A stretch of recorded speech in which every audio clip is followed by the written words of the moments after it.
Dios bendiga a cada uno de mis hermanos, a mis amigos, a aquellos que han tomado este canal de YouTube como un recurso de aprendizaje. Bienvenidos, buenas noches, qué bueno que estén nuevamente con nosotros. El pastor Héctor Santiago y su familia que me ayudan en todo lo que es la base técnica. Y queremos en esta noche trabajar con el capítulo, todavía con la lección número 19 del libro de Génesis. Todavía estamos en el libro de Génesis, un tema que se llama los aciertos y fallos de Abraham. Ese hombre que Dios llamó en Ur de los Caldeos y que ahora vamos nosotros a estudiar cómo le está yendo a Abraham. La semana pasada estuvimos hablando de esas mentiritas tanto de Isaac como de Abraham con relación a sus esposas, que las llamaban su familia, sus hermanas, para no perder la vida en lo que es Canaán. Así que ahora pues vamos a ver algo más. No hago esto para en alguna medida no, denigrar o quitar lo que cada uno de nosotros conocemos y que conocemos como grandeza de Abraham, sino para que usted y yo nos demos cuenta dentro del estudio que está hablando con humanos, que está hablando con personas, que está hablando con personas frágiles, que en este tiempo la iglesia sobre todo no puede mirar hacia allá, porque la iglesia en este tiempo trabaja con el Espíritu Santo. El Espíritu Santo viene sobre las personas, está en las personas y camina al lado de las personas. Y son tres fases, las tres fases del Espíritu Santo en el individuo en este tiempo. Pero en aquel tiempo, los grandes hombres de Dios, hombres que Dios llamó, hombres pues que tuvieron su fisura, tuvieron su situación. Así que hoy vamos a estar trabajando estos detalles. Recuerde tener su libretita y es muy importante que tenga un bolígrafo y que anote preguntas. Me las puede hacer por ahí mismo por YouTube. Me las puede enviar a la dirección a la que puede enviarlo para que me escriba y me pregunte y me dé temas que usted quiera que desarrollemos. Así que todo esto es importante y hoy no voy a virar hacia atrás. Déjenme hacer una oración y voy a leer el capítulo 12 de Génesis como un preámbulo. Te damos gracias, Señor, y te pedimos bendición, te pedimos compañía, te pedimos que estés con nosotros, Señor. Te pedimos que lo que hablemos y lo que digamos aquí sea para tu gloria y sea para beneficio de cada uno de aquellos que ven este canal. Gracias, Señor, en el nombre de Jesús. Déjame decirlo hoy por primera vez, no lo he dicho, pero a la misma vez que tenemos estos estudios, la hermana Denise, una de mis hijas, e incluso la hermana Damari, trabajan durante la semana poniendo algunas reflexiones. En el caso de Denise, en este tiempo está trabajando con el libro de los Salmos, la lectura del libro de los Salmos y la lectura del libro de Eclesiastés. Yo te pido que las apoyes, que las bendigas, que estés con ella. Muy interesante y pues es un aliciente para uno tener un deseo de leer la Biblia. Un acompañante que te trae unos textos en específico y que te permite que también pues tú puedas poner algunos en específico. Y quiero leer el verso 1 del capítulo 12, que ya trabajamos con eso, pero es que quiero empezar a trabajar con lo que les dije de Lot, que Abraham no hizo lo que Dios le sugirió o lo que le dijo. Y allí decía, pero Jehová había dicho a Abraham. Fíjese que eso es un tiempo pasado, porque recuerde, yo quiero que usted recuerde que el libro de Génesis no se escribió según, no se redactó, no estaba Moisés allí al lado de Dios haciendo las cosas según iban pasando. Se escribió cientos de años, tanto Génesis, Éxodo, Levítico, Número y Deuteronomio. Se escribieron cientos de años. Por lo tanto, por eso es que usted a veces escucha una expresión de que una ciudad se llama de una manera o que se llamó de una manera de acuerdo a un acto que ocurrió, porque cuando se escribe el libro ya se está narrando una historia y ya el nombre cambió también. No quiere decir que será el nombre cuando inclusive se narra la historia. Y aquí cuando dice, pero es como querer dar una explicación de algo. Pero Jehová había dicho a Abraham, vete de tu tierra y de tu parentela y de la casa de tu padre a la tierra que te mostraré. Y Dios le iba a mostrar a Abraham dónde tenía que ir, pero Dios tiene unos propósitos con Abraham. De hecho, vamos a ver si lo tengo un poquito más adelante en un texto, pero yo dije anteriormente en una de las grabaciones que en Harán, cuando Abraham sale de Harán, sale rico, sale con posiciones. Obvio que tiene que haber heredado de Taré, y pues eso sí, y también, pues que también trabajó y estuvo allí recibiendo.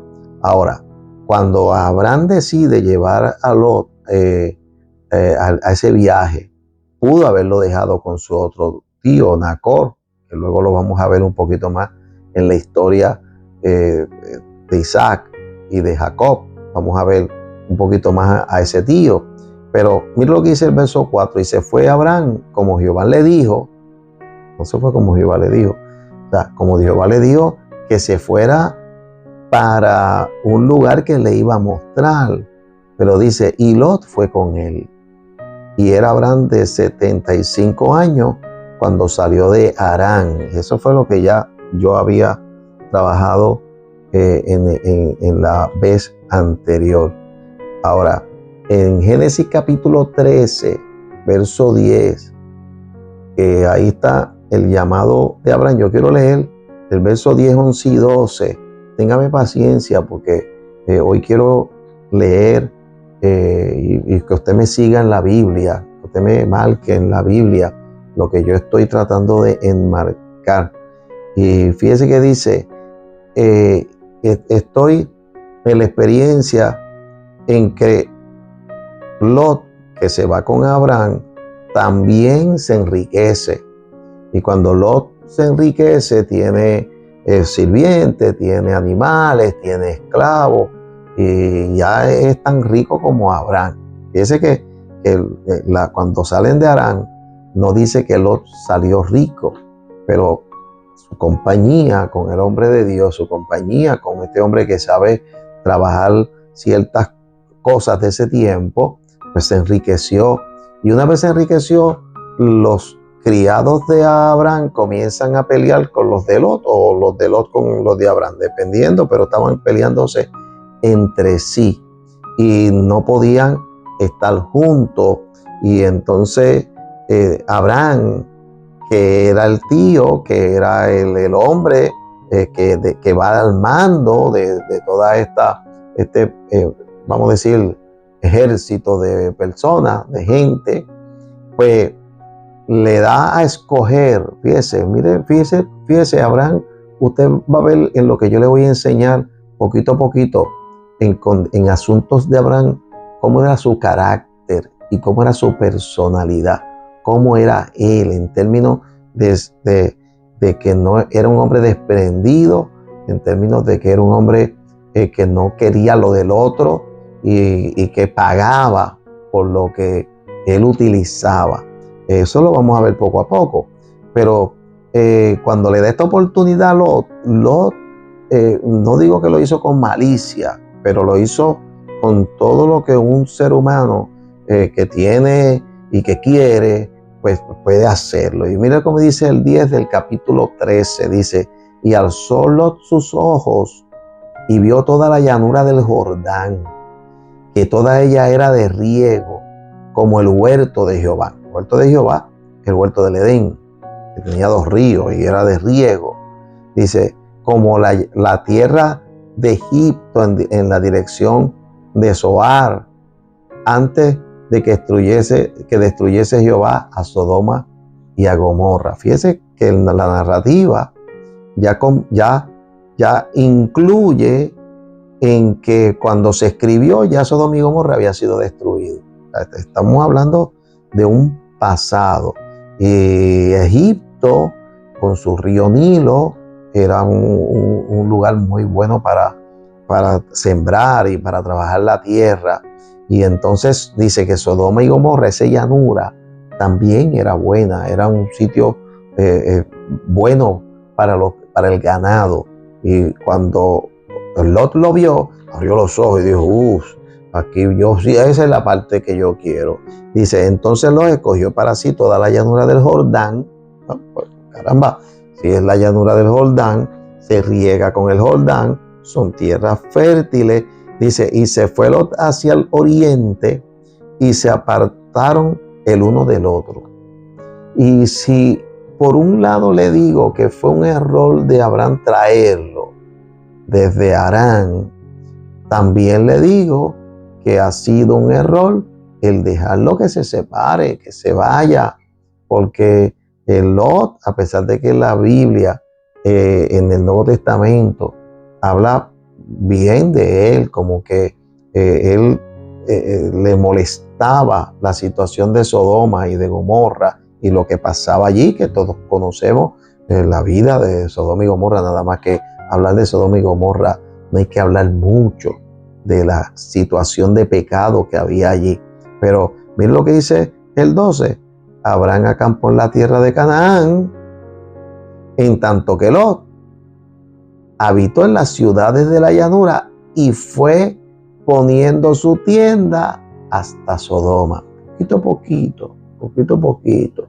Fue moviéndose hasta llegar a Sodoma y convivir en medio de gente de pecadora. Gente pecadora solamente, pues, vamos a decir, lo digo yo, no lo dice la Biblia, por avaricia. Déjeme reseñar lo que dijo la Biblia de todo esto que yo estoy hablando de Lot, y aprovechar pues un texto, ese texto 13, para más o menos para que usted se dé cuenta de a dónde se metió. Dice, mas los hombres de Sodoma eran malos. Dice el verso 13 del capítulo 13. Mas los hombres de Sodoma eran malos y pecadores contra Jehová en gran manera. Y cuando usted está tratando con gente mala, pues olvídese que el cristiano, vamos a actualizar esto, el hombre bueno, la mujer buena, la gente que son trabajadores, que tienen buenos, vamos a decir, pensamientos y forma de vivir, no se pueden juntar con los malos. Si usted está escuchando esta clase, usted está en un lugar malo, en un lugar que lo que se mueve es la maldad. Yo le digo, ore al Señor y trate de sacar a sus hijos de ahí. Trate de sacar a su familia de ese lugar, porque va a tener problemas. Fíjese que yo no lo voy a tratar hoy, pero cuando se hable de Sodoma y de Gomorra, que yo quiero tocar ese tema también, así mismo se va a llamar Sodoma y Gomorra. Cuando trate ese tema, usted se va a dar cuenta que aún las hijas de Lot estaban envueltas con hombres que vivían en Sodoma y Gomorra. Y ahí dice que eran malos, contrario a Dios, contrario a las cosas de Dios. Entonces, esta situación de llegar allí lleva a que hay una confrontación de unos reyes de de Canaán, cuatro reyes de Canaán que se ponen de acuerdo para pelear con estos otros reyes que son el rey de Sodoma. Les voy a decir estas cuatro ciudades porque son las cuatro ciudades que luego vamos a ver que se destruyen. De hecho, son 5 ciudades y la quinta es una ciudad que los ángeles le permiten a Lot huir allá y no la destruyen por petición de Lot. Todavía no estamos en eso, pero quiero que usted lo enmarque acá en el capítulo 14, que es Sodoma, Gomorra, Adma y Seboim.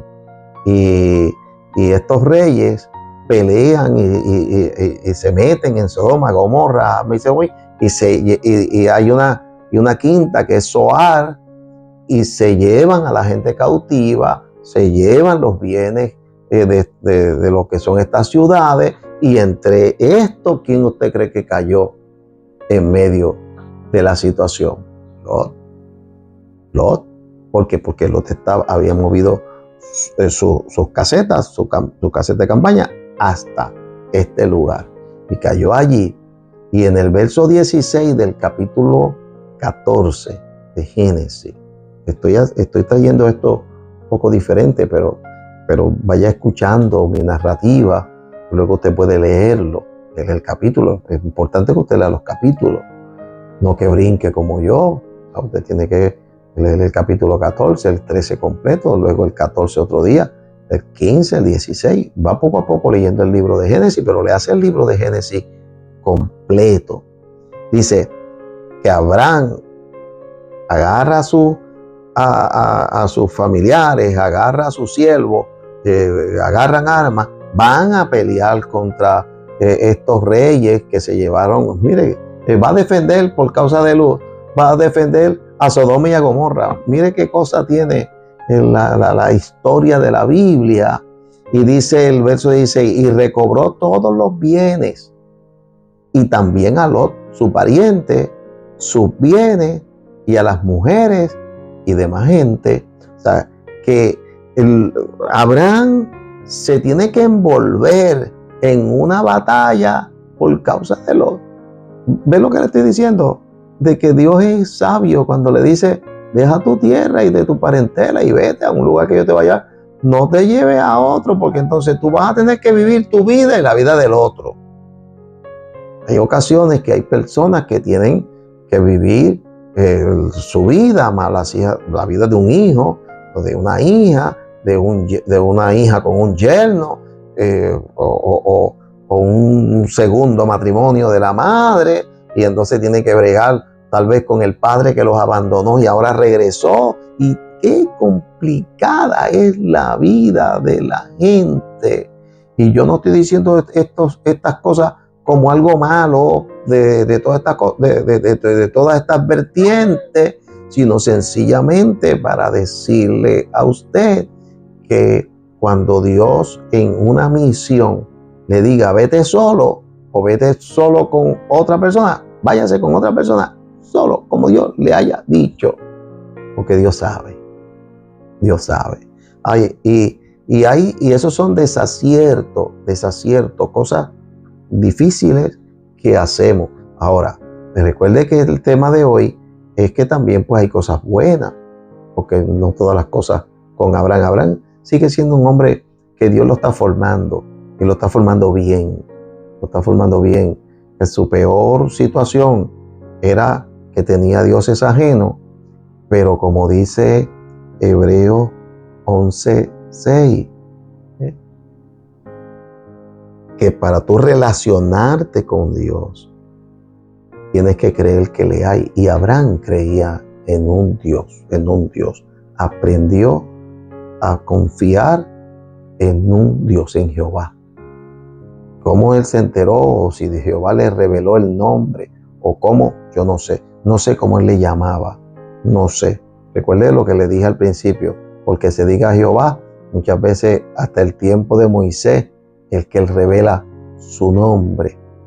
Pero se llame Elohim, y como fuera que se llamara, Abraham está teniendo relación con un Dios poderoso, el Dios creador del cielo y de la tierra, que es como comúnmente se encuentra en la Biblia. el Dios que creó los cielos y la tierra. Pero el que se allega a Dios tiene que creer que le hay, que Él existe, que Él está. Y en las cosas malas, pues también hay cosas buenas. También hay cosas buenas. Recuerde que este estudio se llama Buscando a Jesús en el libro de Génesis, encontrándolo, viendo cómo Jesús se está metiendo, cómo Jesús está allí en el libro de Génesis. Y en el capítulo 14 hay una historia hermosísima, una historia que yo quiero que la veamos rapidito, pero es la historia de Abraham con Melquisedec. Y yo quiero explicar unos eventos o unas cosas que tal vez algunas personas que no las conocen, que no las saben, que no están relacionados con la iglesia, o puede estar relacionado con una iglesia que nos habla mucho de Israel. Entonces, quiero explicar que para un judío, para el pueblo de Israel, que es el pueblo de Dios, que vendrá después con Moisés y más allá, o sea, primero Isaac, después Jacob y luego Moisés, y por allá encontraremos el pueblo de Israel. Pero para el pueblo de Israel, que tiene una formación, que tiene profetas, que tiene sacerdotes, que tienen tribu, la tribu que Dios escogió, porque al principio Dios escogió a los primogénitos, pero en un momento dado cambia, y cuando ya el pueblo está se ha levantado, entonces Dios dice, yo quiero escoger a los primogénitos, y luego de los primogénitos a la tribu de Leví, y en la tribu de Leví es la tribu sacerdotal, y esta tribu de Leví, recuerde que Jacob tiene 12 hijos, y entre ellos está Leví, y Leví no hereda porque es la tribu de los sacerdotes, y en esta tribu de los sacerdotes comienza con Moisés, que era levita, con María, la profetisa, que era levita, hermana de Moisés, y con Aarón. Entonces, los sacerdotes tienen un orden sacerdotal, que es el orden de Aarón. Eso lo estableció Dios. Usted lo va a encontrar en el libro de Génesis, en el libro de Levítico, de Número, de Deuteronomio.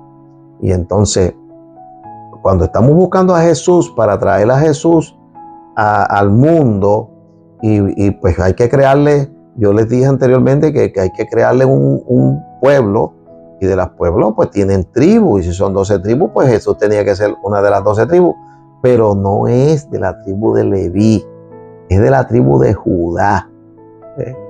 Por eso es que usted escucha frases como el león de la tribu de Judá.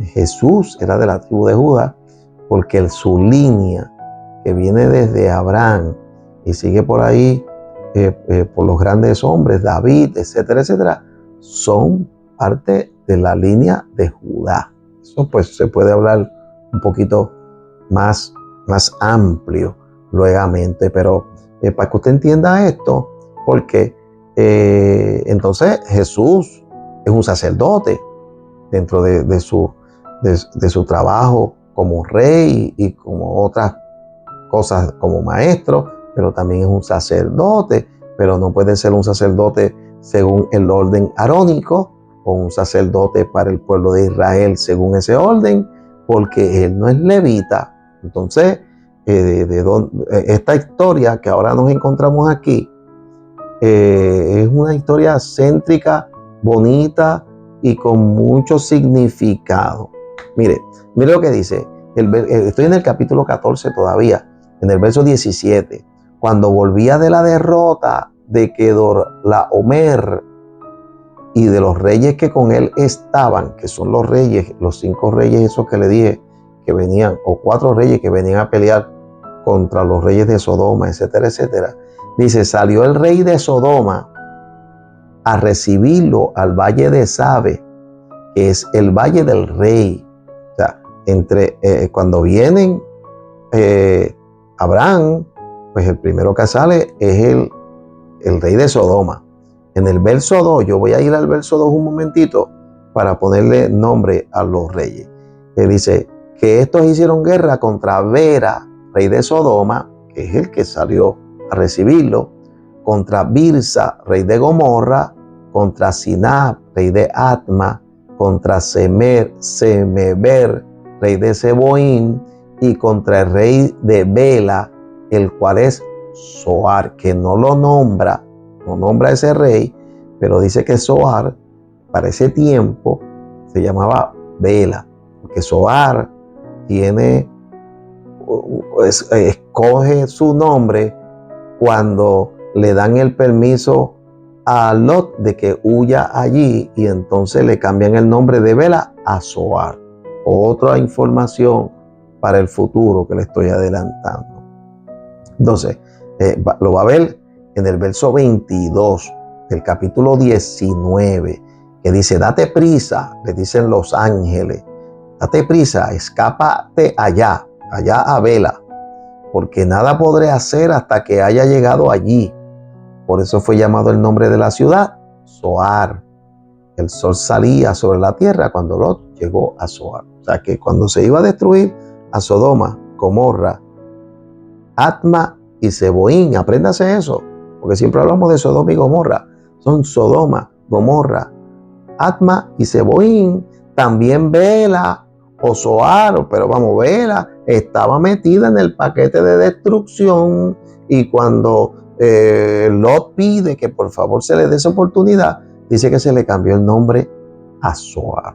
Ahora, doy un regreso al capítulo 14, verso 18, de donde venía, porque quiero hablar de Melquisedec. Entonces dice: entonces Melquisedec, rey de Salem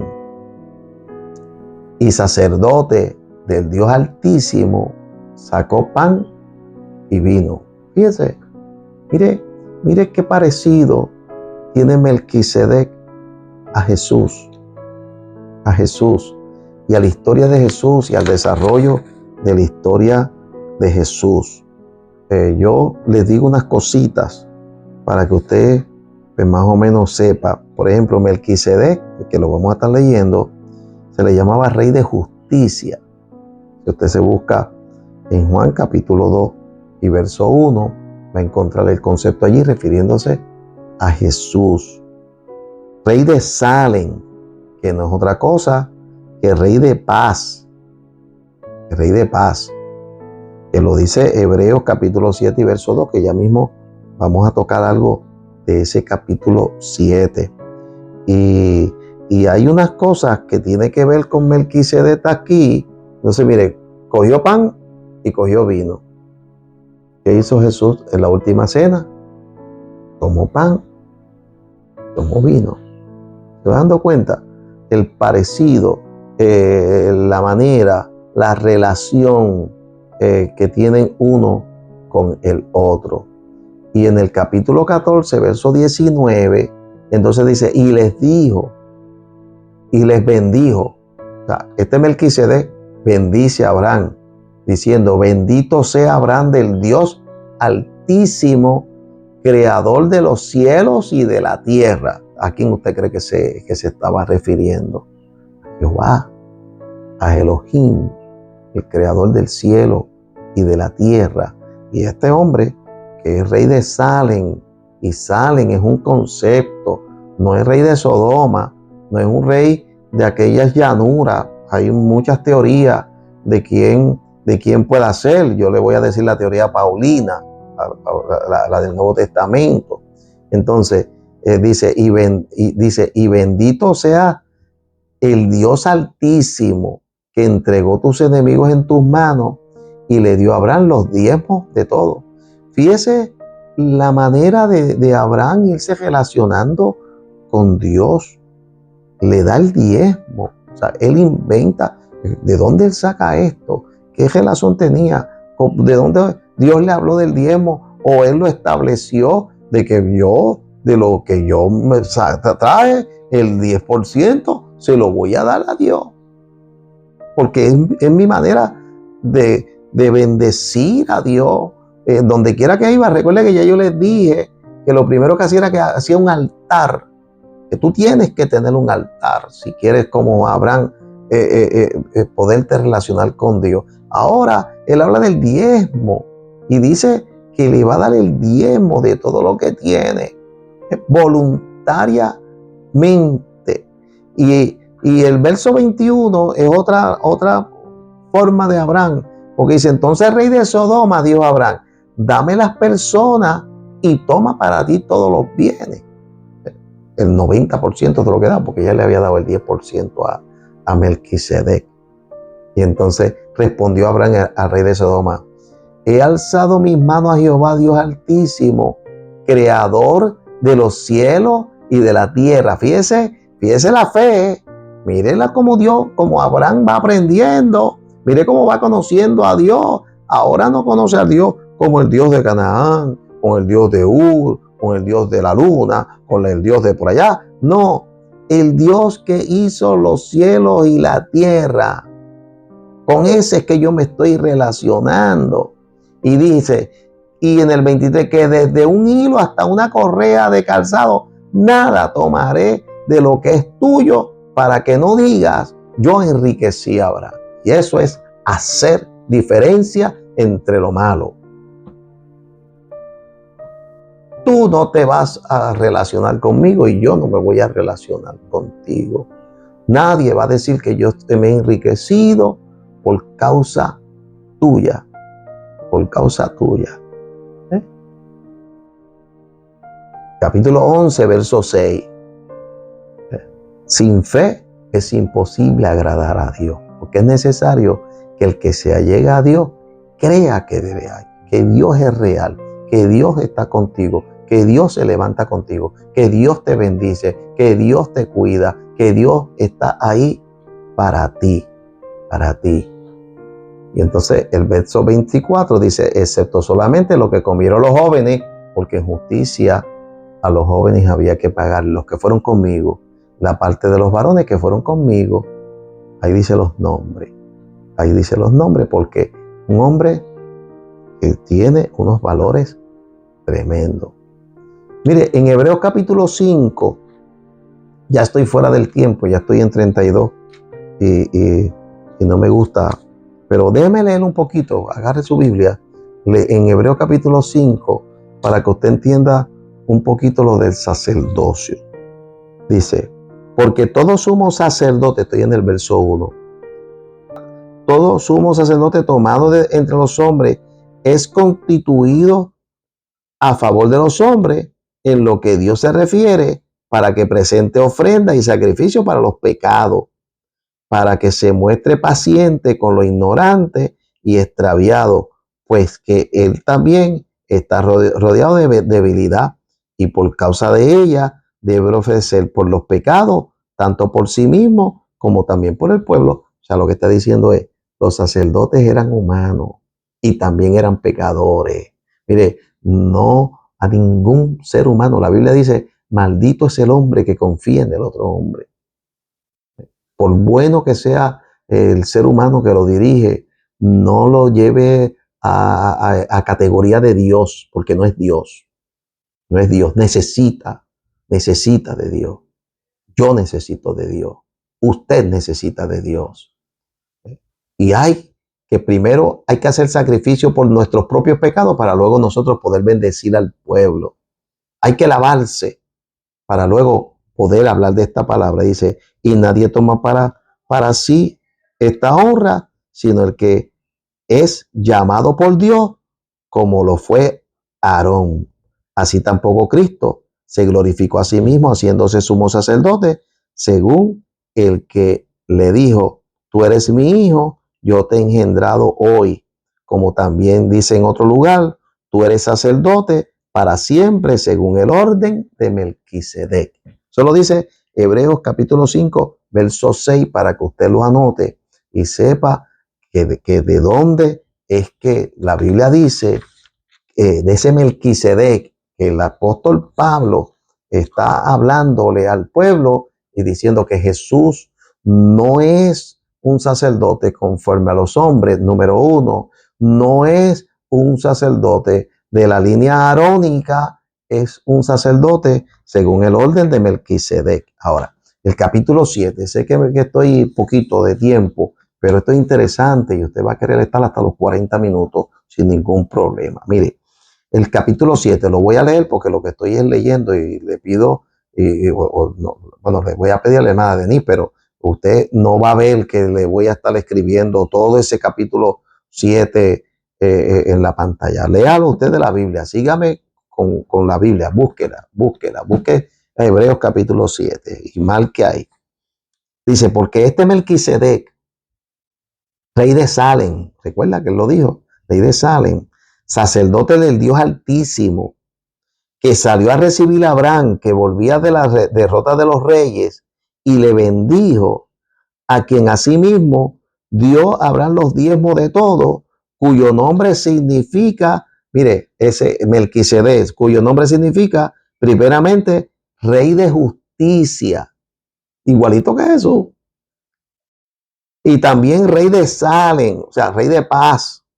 Esto es rey de paz, sin padre, sin madre, sin genealogía, que ni tiene principio de día ni fin de vida, sino hecho semejante al Hijo de Dios, permanece sacerdote para siempre. Está hablando del rey de Salem, que entre las cosas que se cree es que puede ser una teofanía, es Dios allí recibiendo a Abraham, es el mismo Jesús hecho hombre, recibiendo a Abraham y recibiendo los diezmos de Abraham en el Antiguo Testamento, buscando a Jesús en el libro de Génesis.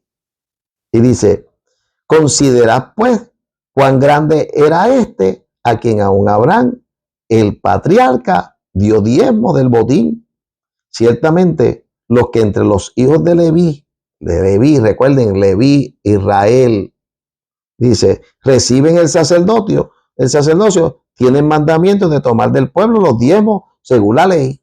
O sea, los diezmos, dice él, eran de los sacerdotes según el orden de Aarón. Dice, es decir, de sus hermanos, aunque estos también hayan salido de los lomos de Abraham, pero aquel cuya genealogía no es contada entre ellos, no era un hijo de Abraham, no era un hijo de Leví, no era un hijo de nadie allí, su genealogía no es contada entre el pueblo de Israel. Dice, tomó de Abraham los diezmos y bendijo al que tenía las promesas. Y sin discusión alguna, el menor es bendecido por el mayor. O sea, ahí se está refiriendo a jerarquía. A Abraham es el menor y Melquisedec es el mayor y el mayor lo bendice. Por lo tanto, si Jesús estaba allí envuelto en su, vamos a decir, en su gloria del Antiguo Testamento, el ángel de Jehová, el mismo Dios lo bendijo. Dice, y aquí ciertamente recibe los diezmos hombres mortales, pero allí uno de quien se da testimonio de que vive. ¡Wow! ¡Qué tremendo es ese capítulo 7 del libro de Génesis! Y todavía eso tiene 28 versos, 28, léase el resto para que usted vea, mire el 11, antes que me vaya, mire, si pues la perfección fuera por el sacerdocio levítico, porque bajo él recibió el pueblo la ley, ¿qué necesidad habría aún de que se levantase otro sacerdote según el orden de Melquisedec y que no fuese llamado según el orden de Aarón? Jesús no fue sacerdote según el orden de Aarón y hizo un sacrificio y como sacerdote lo presentó ante Dios. Dice, porque cambiado el sacerdocio, necesario es que haya también cambiado la ley. Y ahí se habla un número de cositas hermosas que usted las va a leer, las va a entender, pero por lo menos yo tengo que decirle que entre los desaciertos de Abraham, de haberse llevado a Lot, y los aciertos de Abraham, se encontró con Jesús o con Dios o con un hombre de Dios y tuvo la oportunidad de ofrendarle los diezmos y de recibir bendición de parte de Dios. Dios te bendiga, Dios te guarde. Este es el Pastor Héctor Santiago, recordándote el canal, estudiando las Escrituras a los pies de Jesús y el tema, buscando a Jesús en el libro de Génesis. Te doy gracias, Señor. Y te pido que estas lecciones sean de bendición para cada uno de aquellos que nos escucha y nos ve y se envuelve en esto y aprende y busca más información más allá de la que yo le puedo dar. Aleluya. Gracias, Señor. Bendícenos y permite que podamos estar bastante tiempo aquí para enseñar. En el nombre de Jesús. Amén. Dios te bendiga.